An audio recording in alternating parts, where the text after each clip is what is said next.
What's up guys? May share lang ako sa inyo dito sa nabili ko. Malapit. So, kung nagtataka kayo, yung phone ko, para siyang floating dito. Pero may holder ako. Diyan yung speaker. Lumulutang yung phone, nakadikit na siya dyan. Hindi siya nahulog. Yung sikreto dyan, ito.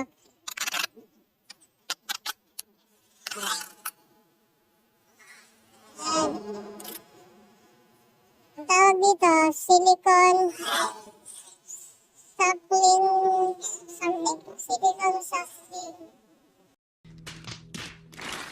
Basta ipapakita ko na yung picture sa video. Ito naman ang tawag eh. Dumidikit yan parang octopus.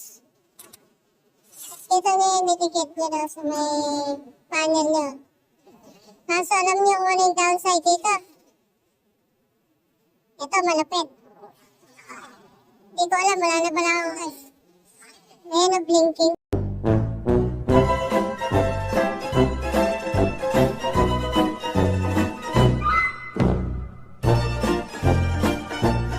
So kung ikakabit nito, ganito lang.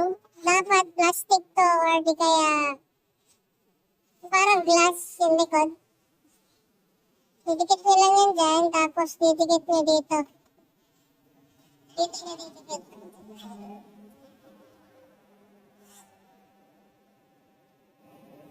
Eh, pag nadikit nyo na, hindi na yung gagalaw. Tapos kapag papansin nyo lumuluwag siya o madalas putik mahulog, basahin nyo lang yung silikon nun. Didikit mo siya ulit nun. Okay?